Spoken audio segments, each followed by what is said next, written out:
When people hear the words reverse mortgage, they usually think about money, interest rates, equity, the home value, perhaps loan balances.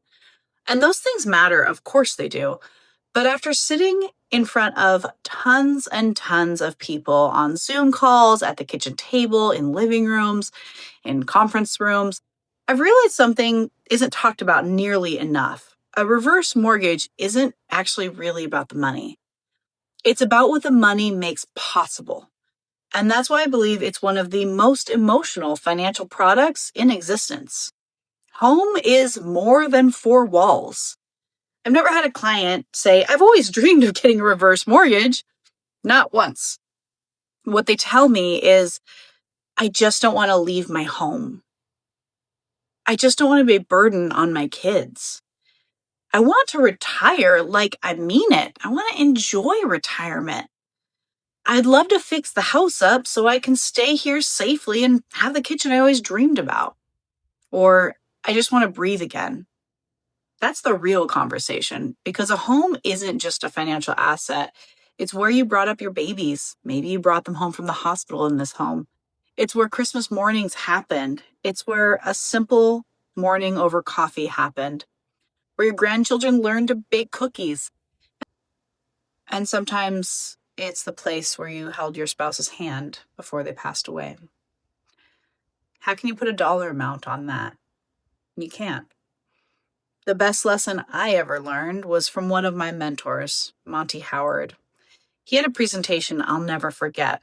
He would simply hold up a Swiss Army knife. I need one. And he would say, nobody actually wants the Swiss Army knife itself. They want what the tools can do. And then he'd open up the scissors and say, look it, they want the scissors. He'd open up the screwdriver. Look it, they want the screwdriver, or the bottle opener, or the blade. The knife is simply the vehicle.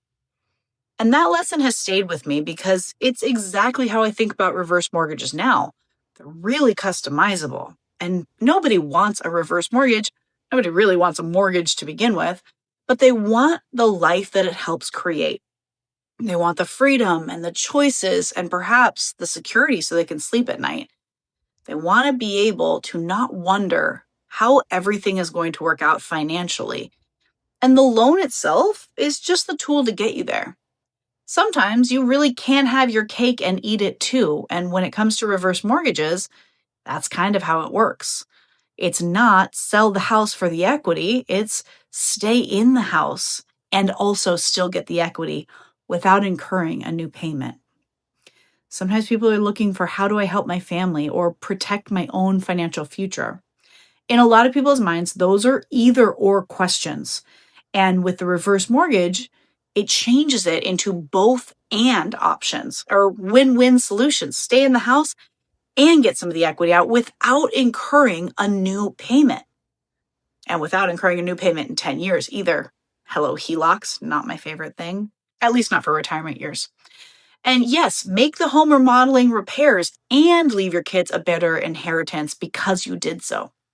Many homeowners are able to continue living in the home they love while maintaining ownership, eliminating the required monthly payments for mortgage. You still have to pay taxes and insurance, and stay in that home long term. You spent decades baking this cake, building your home equity, and the equity that you've built wasn't just handed to you. It was an incredible investment. You've earned it. Now it's simply time to actually use it. AI can explain the loan, but it can't feel the moment. Lately, I've had several clients tell me they used AI to compare options, and honestly, I love that. It's good information. The more educated someone is before we talk, the better our conversation usually is.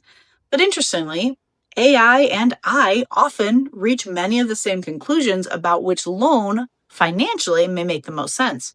But here's what AI can't do.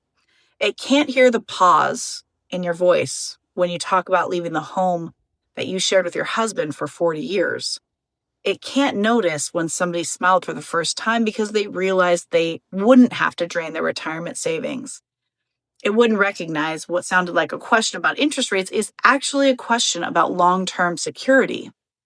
Information is becoming a commodity, but human connection, that's rare. The best loan officers aren't the best talkers. They're the best listeners. They stay curious. They ask another question. They seek to understand before ever giving you any kind of numbers. Not because they're following a sales script, but because they're genuinely trying to understand what life looks like from the other side of the table. Only then can a good loan officer recommend the right solution. That's emotional intelligence, and I believe it's becoming one of the most valuable skills a mortgage professional can develop. Because people don't want to feel sold. You shouldn't be sold. You want to feel understood and know that the person recommending options and solutions really understands your goals now, throughout retirement, and at the end. Otherwise, what are we doing? You're helping somebody stay in their home where the grandchildren might know exactly which cabinet holds the cookies. Or perhaps you're helping a widow stay in the house she's built a lifetime of memories. You're helping a retired couple replace financial stress with a little bit more peace. And you're giving options to people who thought they were running out of them. Yeah, we definitely do originate loans. That's the title. But if we're doing our jobs well, that's not what is important here. You're going to remember how you actually felt after that conversation. People remember the relief. I remember the relief from my very first client. Because at the end of the day, a reverse mortgage isn't just about the financials. It's about protecting the life someone has built inside their home while protecting the financials.